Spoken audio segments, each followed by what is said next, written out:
Good morning and welcome to the July meeting of the Lextran Board of Directors. My name is Fred Combs and I'm happy to pass it over to Harding Dow, the chair of our board, to lead us through today's meeting.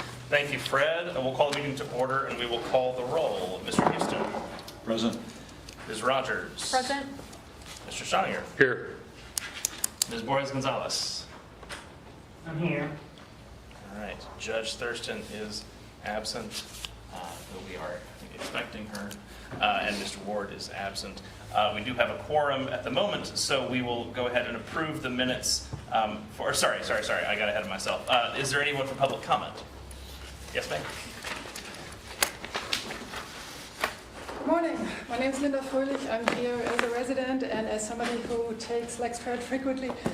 I was here last time. My comments were not recorded, so I wrote them this time just to be on the safe side. At the last board meeting, I urged Lextran to install shade covers at the transit center to protect riders from the relentless sun. Since then, I appreciate that 2 covers were installed. However, this is not enough. And I have some pictures here if you want to look at it. I can pass those around and enter them into the minutes. So, frankly, it's disheartening to see how little has been accomplished from the very beginning in that respect. It's also a public relations nightmare in the making. Many people I speak with are shocked and disappointed by what they see as Lextran's inability or maybe even unwillingness to care for the very people who rely on it most. This undermines public trust in Lextran and erodes community support for a system that relies on public funds. You may be banking on the new transit center to improve rider experience, and for those who continue to use the service, it will. But for the many who only pass by and witness riders basking in the sun without shade, the new center means nothing. They won't step inside it. And when the time comes to ask for more funding, they will not speak up to support Lextran. Worse, they may be persuaded by other alternatives, especially if they view Lextran as an irresponsible steward of our transit needs. So, please, do right by your riders now so that you can better serve all of Lexington in the future. Thank you. Thank you, Linda. We appreciate it. We'll move ahead with our agenda. Approval of the minutes from June 2025. Has everyone had a chance to review, and are there any edits? Seeing none, is there a motion to approve them as submitted? So moved. Thank you, Paul. Is there a second? Second. Thank you, Michael. All in favor? Aye. All right. Hi, Judge Thurston. Good to have you. No chair's report this month. We'll move to the general manager's report and an update on the transit center renovation. Thank you, Harding. So Transit Center is moving along. We have completed all of the structural issues that were discovered through the demolition. Walls are going up, mechanical systems are being implemented. And as staff, we're starting to turn our attention from the interior to some of the needs on the exterior. So some of the conversations that we had leading into the Transit Center project is we wanted to visit what safety issues that we could resolve on the exterior before the interior opens. So we're working on those. We'll have more on those in the future. That can include things like working on the platform to level, work on the curbs, and do some wayfinding information along the platform. As mentioned in public comment, we have installed 2 sunshades on High Street. We've got 2 more coming within a week or so. And the Transit Center project as a whole is on track to open in early November. We do have 1 change order to report when we get there, but other than that, I think things are moving along quite well. Okay. Remind me, was November always the scheduled completion date? Yes. Okay. Okay. Any other questions? The shade structures, do we feel like that will be adequate if we get 2 more? And There's a lot of people there, so not everyone's going to have a seat, but we do allow our riders to stay on board if they need to cool off, and then once that bus departs, they can step off, and the next bus should be there within a few minutes. So there are some things like that we're doing to make sure that everybody has an opportunity to cool off. But yeah, we'll be up to 4 once these 2 are installed. Is the allowance to stay on board something that's communicated by the driver or operator, or do we have signage to that effect? It's communicated by the drivers and supervisors. Okay. So we do have additional supervisors there who can help load and unload if the driver needs to take a break or something like that. Yeah, we have a total of 2 to 3 supervisors there at any given time. And additional staff, we've got some customer service staff that's down there. Administrative staff goes down there from time to time to assist as well. So anything we do for the riders to make it more comfortable, we try to. Again, there's a lot of people, and a lot of people don't want to get on the bus. They want to stay out and they want to smoke and they want to mingle and stuff like that. We do the best we can. Appreciate it. Okay. I'll move forward into the monthly performance report and financials. Excuse me, good morning. So we will be reviewing the performance report for June. We'll start with our mission statement. We serve people in our community with mobility solutions. So in the highlights for June, our HR team successfully completed open enrollment for all staff. On June 3rd, Fred and George, who presented to you in May, presented the microtransit feasibility study to the Urban County Council, discussing the potential service zones and pilot recommendations.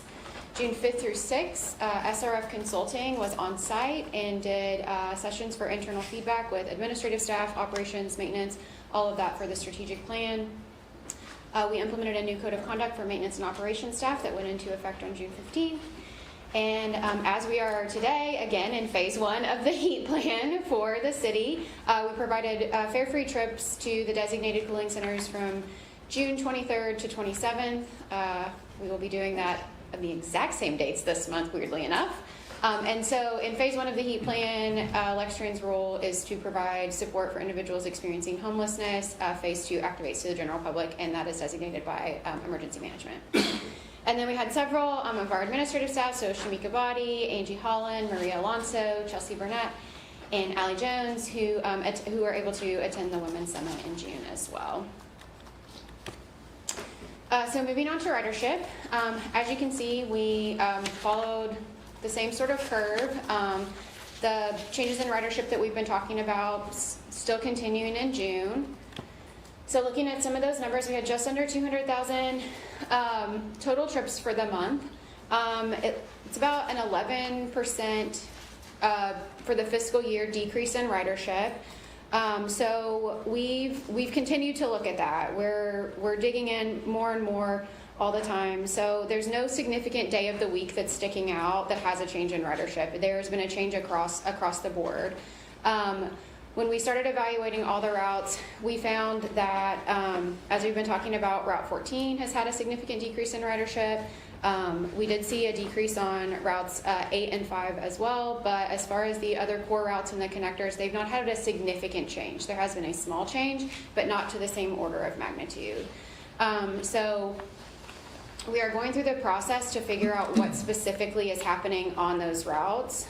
Because 14 is a circulator, because there's no beginning and no end of that route, there are some specific things that we're looking at. We're working with Avail to better understand upgrades, changes, what may be going wrong, all of that sort of thing. So we do see an issue there, and we're working through it. The APC certification so the automatic passenger counters that we certify every year, that's going to be a portion of it.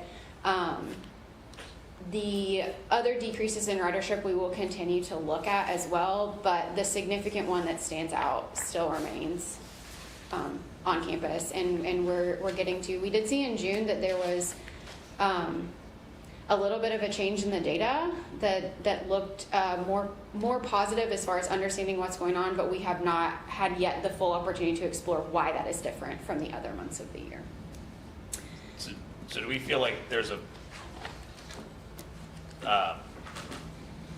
likelihood that this is just a technology problem and not actually a ridership decrease? We are seeing some decreases in ridership, but not to the magnitude that is reflected in these numbers. So we're verifying that the tools are operating correctly. So as you know, if I come out here to the bus stop at Route 6 and there are 6 of us there, we get on the bus, we pay our fare and get on. I don't know if any of you have ridden on campus, but there are hordes of people getting on and hordes of people getting off, front door, back door, same time. When you ride out in core service, you're sort of boarding at the front. A lot of people are exiting at the back. It's not like a massive grouping of people. There's a waiting process, that sort of thing. And so we have a concern that specifically on those routes, there may be either a data issue as far as like the way that the system is calculating, but it could also be those large groupings of people that are causing an error in the system. And the system itself has gone through several updates with the Avail project. That was what I was going to say. There's also, if you look at the change in total revenue miles, we were able to identify that when we had an upgrade to HASTIS, which is our scheduling system, so that's the base of the scheduling where everything is built out and pushed through, we noticed a change in the numbers, and it correlates with that upgrade to the system. And so we moved from an outdated scheduling system that we had been using for years, moved forward with the support of our tech team. The operations team did a great job with that, and we believe that we are getting a more accurate indication of the total revenue miles that we are operating, whereas before it was you're using an outdated system. And so there is an increase, but we find that it's a more accurate increase and not necessarily a problematic one. Okay. And does that correction in revenue miles correspond to an actual change in ridership, or is that just a math change? It's a math change. Yeah, it's a math change. Sorry. I was following you until I wasn't. It's okay. Sorry. We've been looking at a lot of numbers. So it's all good. So we are still, as we have concrete information, right? We're investigating, so we're following the lead. As we have concrete information, we will continue to report out to you there's what we believe, and then there's what's true. And right now we're somewhere between what we believe, and we've been on the hunt. Now we have a full year of data to work with and say, we're not seeing something here that might be somewhere. We're not seeing something here that might be here. Now that we have a full year, we can get more to what is accurately happening and not just sort of be on the hunt for it. Yeah, well, I appreciate the time, because a 10% drop in ridership is like, not a joke. Like, it's not It's not an oversight. Right, exactly. Well, and it's, you don't want to say like, oh, well, that's an oversight. It's not that. There's something happening, and we need to know what is happening and where it's coming from. Yeah. And what we can do about it. Sorry. I'm sorry, go ahead. No, please. Have we talked to, because this is happening in the university area, correct? Correct. Have we talked to the university to see if students are changing, like 10% changing online classes?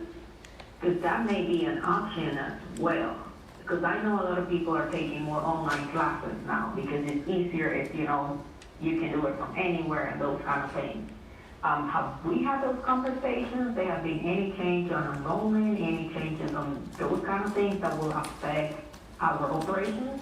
There has been an indication that students are taking more online classes, but not, the data is telling us that there is something likely going on either in the tools or the reporting or the way that it's coming through. And before we sort of go to something that's potentially harder to measure and harder to have a hard truth about, we want to make sure that the data is correct, and we've gone through that process first before we sort of anecdotally say, okay, there's been an increase in online, and that's definitely where it's coming from. If that accounts for 5% of it, sure.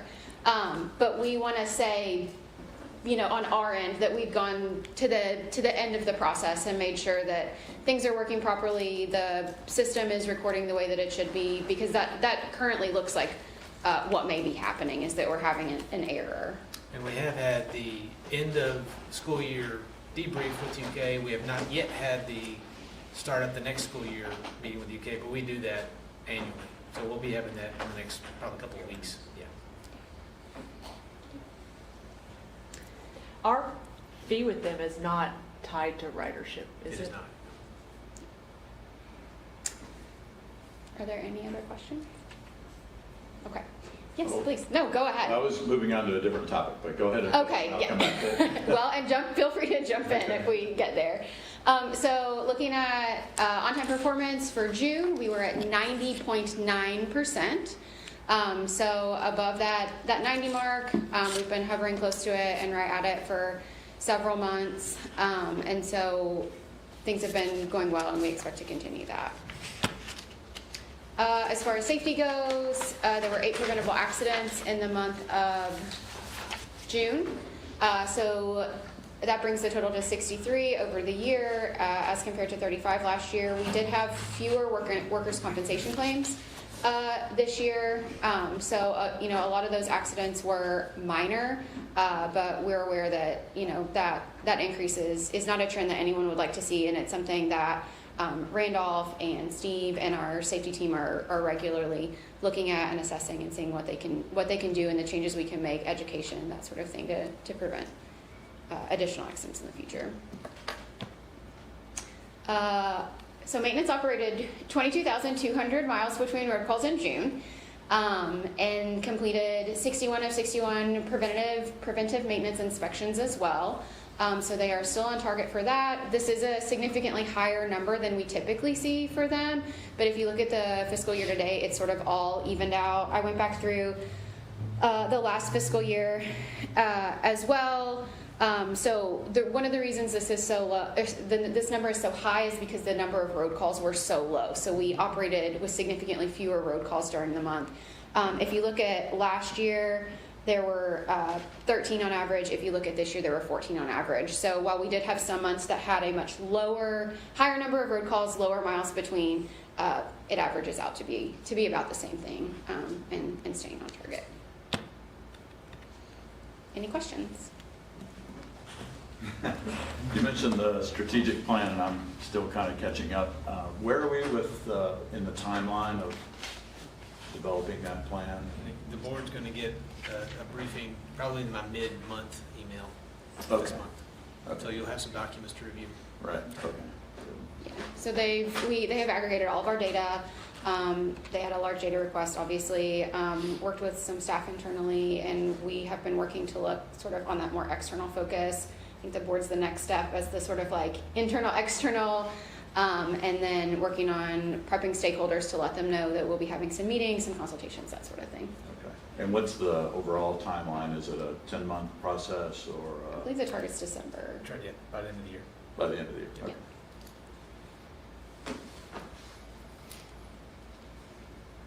All good.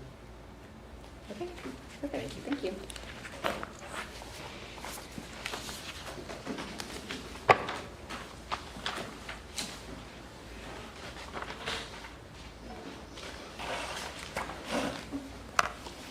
Pull the mic a little bit closer.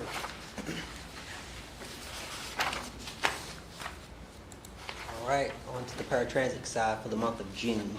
The ridership was 14,686 rides for the month of June. This is slightly below the previous month, but still fairly in line with the previous month, and also in line with the previous month year to date.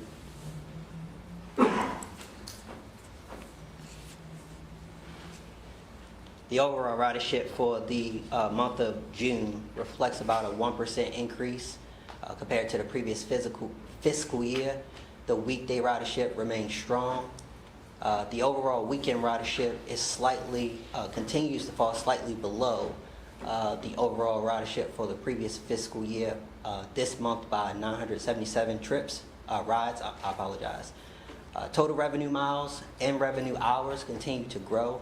Trips per mile, 0.16, remains in line with the trend compared to previous fiscal year, and the trips per hour is also in line with the previous fiscal year.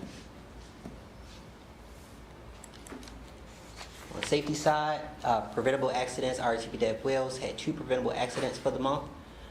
That's in line with the same target as the previous fiscal year as well. For the month of June, the safety meetings were focused on best practices for wheelchair securement, pedestrian awareness, and also scanning roads ahead. The June paratransit OTP. This is a chart that I love to talk about. It is the comparison between the unaudited OTP versus the audited OTP. So in the board packet, you'll see that the unaudited OTP is at 78.8%. The audited OTP is 87.59%, which is the highest month since I've been here. And I just want to give a huge commendation to RTP Dev Wales corporate team as well. They have steadily worked with RTP Dev, the local team, as well as us. And I also would like to give a kudos to Ms. Moran, the compliance manager for Lextran as well. One of the things that I like to point out in this chart is that this is the third consecutive month of OTP over 80% and above. And also, if you look at the trend, this is also the first time that I'm reporting that the OTP in the audited as well as the unaudited OTP is in an uptrend. So you can tell that as we get closer with the reconciliation process, so does the unaudited information. So unaudited is just right underneath 80%, but overall the reconciliation process takes up about maybe 2 to 10% of an increase of OTP. That's also the highest number I've seen in the 5 years that I've been on the board, so. Been a long time since we've been. Congratulations. Been up there. And it goes back to vehicles, right? That's been probably the most important thing that we've done.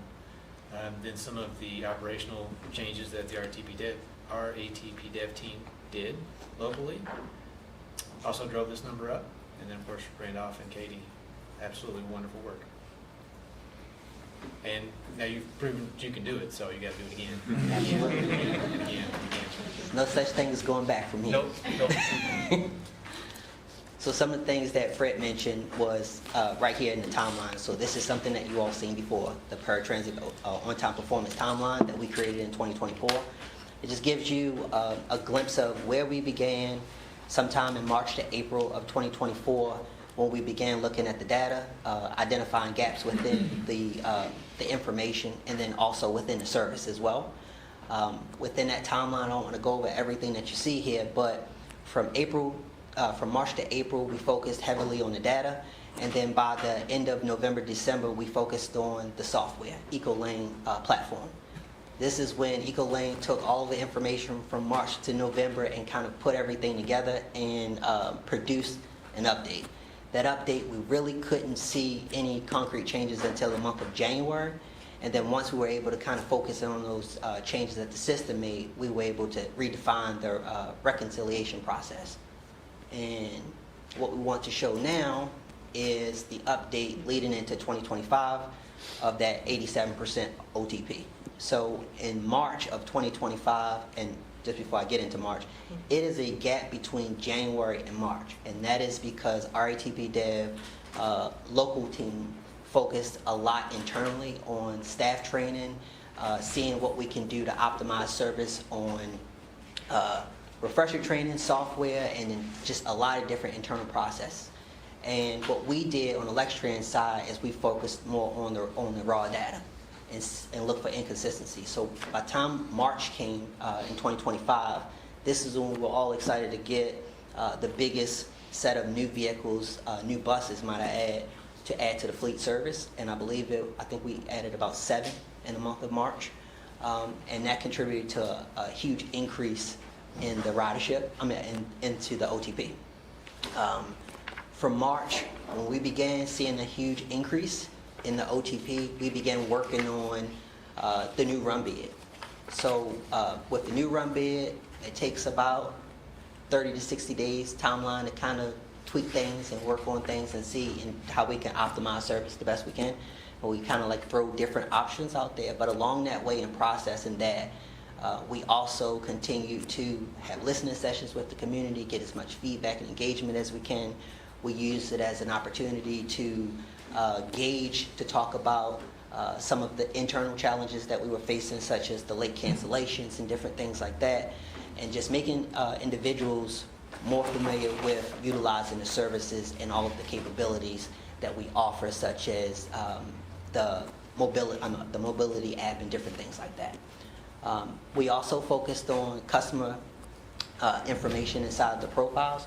So usually during the intake process of establishing service, we build a profile. And at that point in time, during every time when we have a new ride scheduled, we go over that same information: name, address, date of birth, phone number, different things like that. But over time, things change.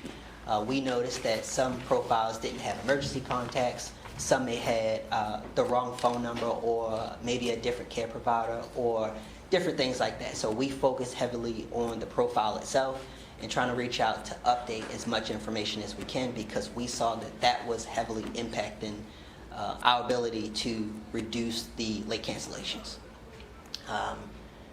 Also, medical information changed along the way as well. And that is one of the top reasons for a lot of last minute cancellations, which is uncontrolled on the customer's behalf.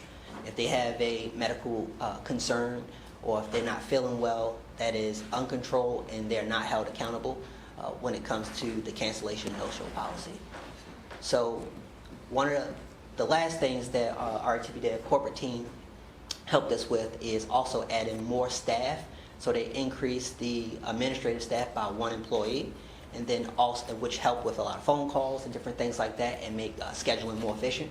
And then we also added additional 5 vehicles because we established a bigger fleet at that point in time, and it all served well. 3 consecutive months, OTP, continuing in the right direction. Real close to 90%. It's not 90% just yet, but I'm pretty sure one day soon I'll be standing here saying 90%. Any questions with the timeline? Randolph, I'm just curious, and this may be too weedy for an explanation right now, and that's fine. Help me understand the relationship between updating customer profiles and limiting late cancellations. How are those two connected? So some of the information, and I'll use the dialysis for a great example. So one of the things that we noticed in the customer's profile is that they had a standing subscription. Monday, Wednesday, Friday, for a great example, and their hours were 6 a.m. for pickup. Unfortunately, after speaking to the dialysis, we figured that they had too many people in the waiting room. We were actually getting people that way too early because the customer actually made the subscription. So in talking to the customer and also talking to the individuals at the facility, at the dialysis facility, we found out that we actually weren't getting people there too late. We were getting there people too early.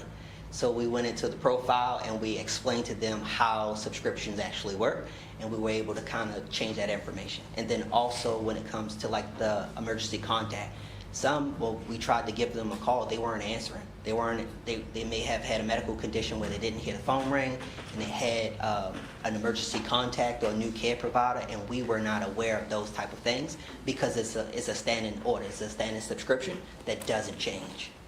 So they're used to being ready at a specific time and getting picked up at a specific time. You could say that the more information that the dispatcher scheduler has about a client in the heat of the moment enables them to make better operational decisions. Absolutely.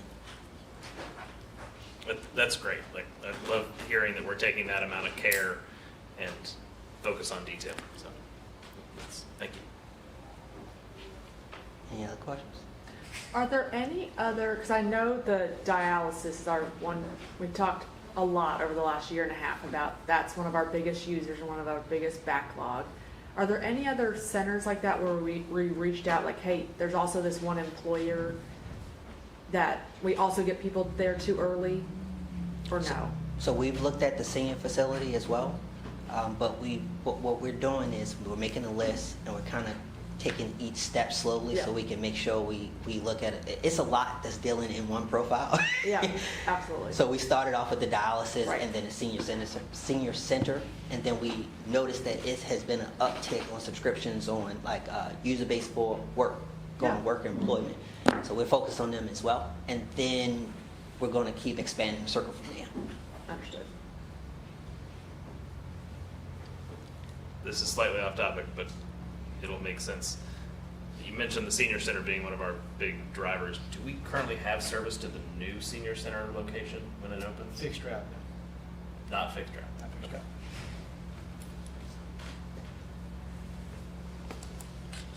Right. Thank you. Thank you, Brandon. Good morning. We are looking at, wrong one.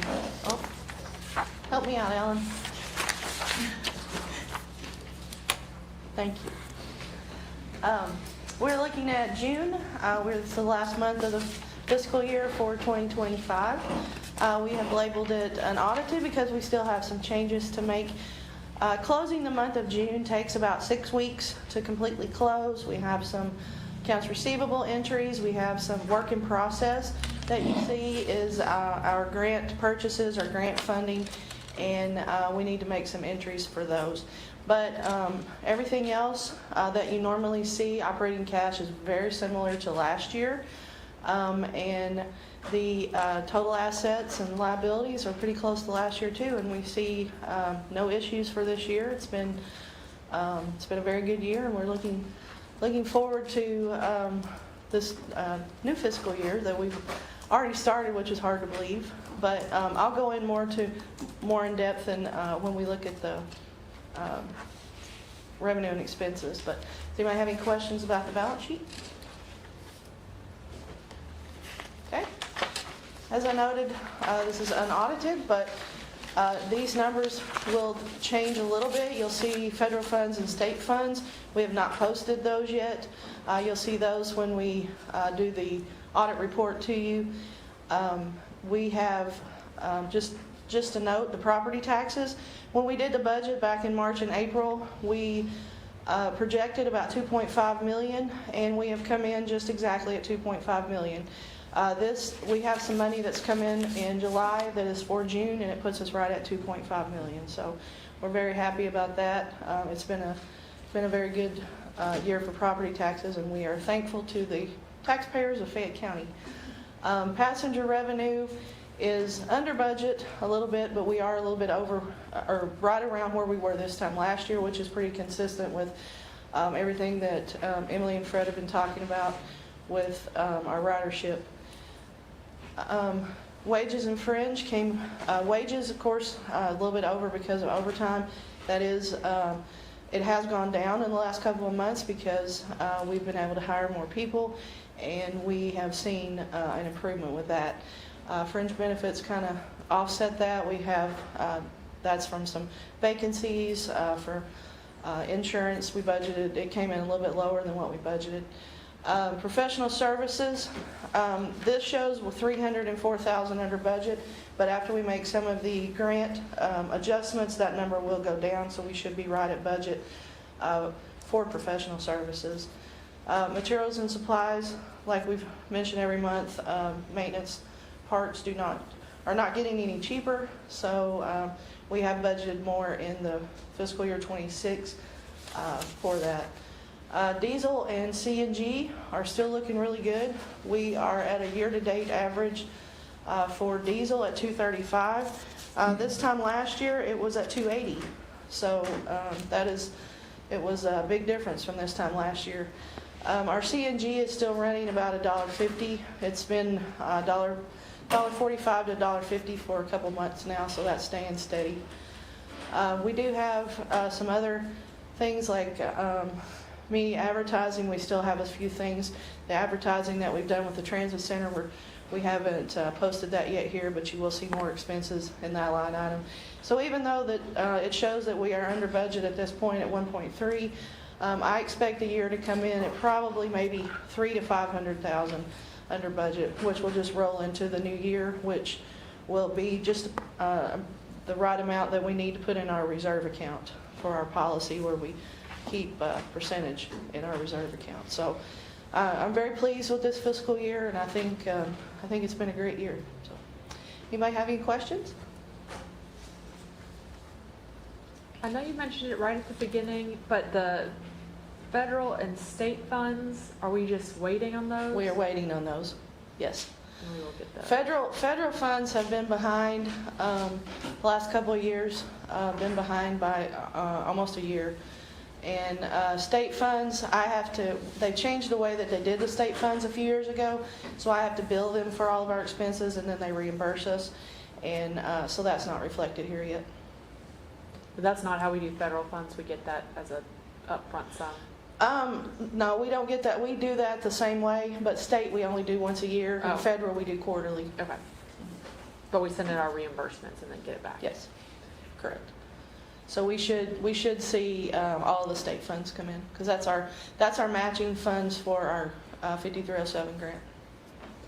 And in the last few months, we've been under budget for wages, but what you're saying is now that we're, not in the last few months, but I think the first half of the year, I think we were under for wages, but now that we've fully hired, we're over.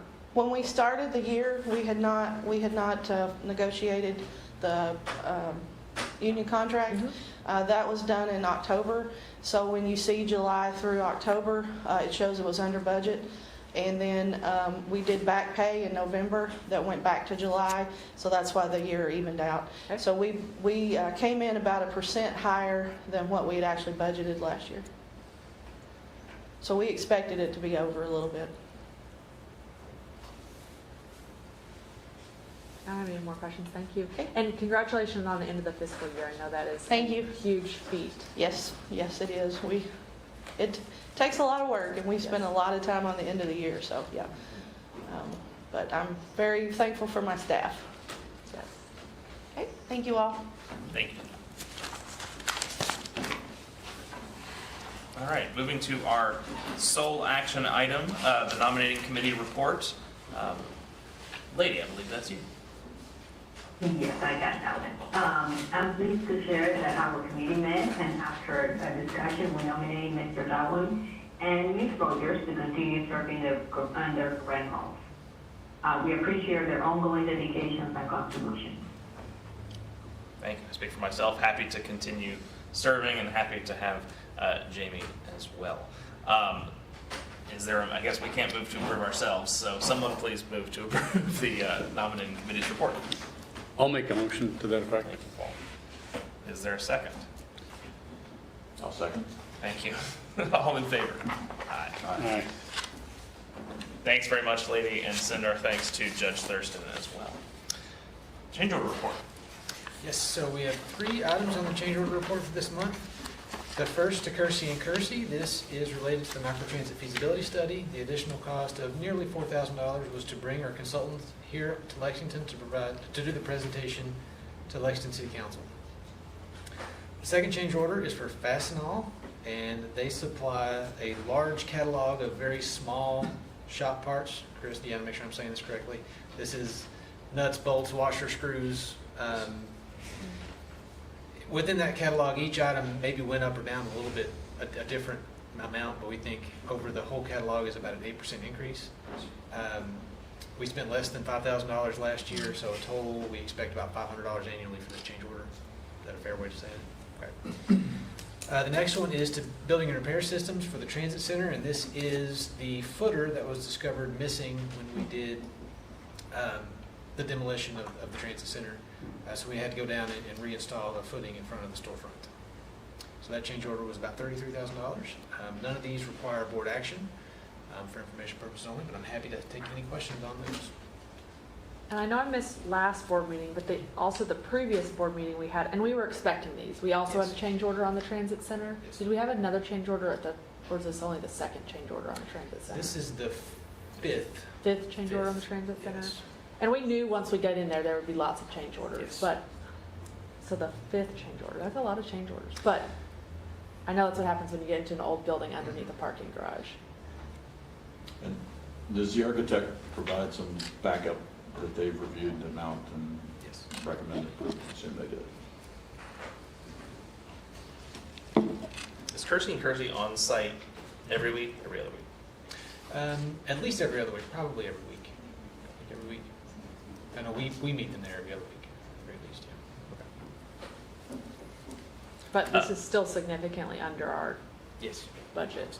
And that's why it's time for us to start thinking about what we can do externally. Right. So we'll have those conversations, and we got a little bit better picture of what we're spending on the inside. Okay. Regarding the microtransit feasibility study, I was able to watch their presentation at City Council. What was the tenor and feedback we got from council? I think interest, some questions that still need to be answered. Yeah, I think overall there's some council members felt a little more excited than others, but I think as a general sense, there's some interest there. Do you have any? No, there were a lot of good questions. As you guys know, because you saw us in one presentation, it's very leady and talking very specifically about tiny transportation things. But there were a lot of really good questions, and they were very engaged with the presentation, so. Good. And this reminded me, because council has allocated a tiny budget of the 250,000 Yes. for the microtransit something. That didn't come up though. It was just, they saw the number, the consultant gave them the $2 million number, I think. And they're like, but we only have 250,000. But I don't know that the conversation really went anywhere at council. Those were two different meetings. So the presentation was one meeting, and then the allocation discussion was a different meeting. And so I think the way that those two items occurred were not in alignment and sort of in the same timeline. And so.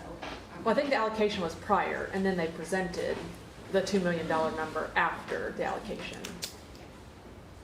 And then I think they asked, like, well, what can, it's been a long month. It has. And then I think they asked, like, what could you do with 250? And then I think he said, well, you could do a much shorter thing. He did a really great job saying, like, we really recommend a 2-year pilot. Yes. That was good. Do we have to go back? Did you get asked to go back? We've not been, I think the discussion's going to continue, but we've not been formally asked to go back. Very good. Any old business? Can I ask one last question? Absolutely. Now, does that 250,000 just sit there until? Yeah, until we So we find a path figure out what the forward. pilot's Okay. going to be. Thank you. Old or new business? No old or new business. Anything upcoming?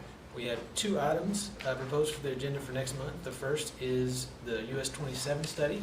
That is the follow-up to the Imagine Nicholasville Road study. The WSP is the consultant on that study. This is ran through the MPO.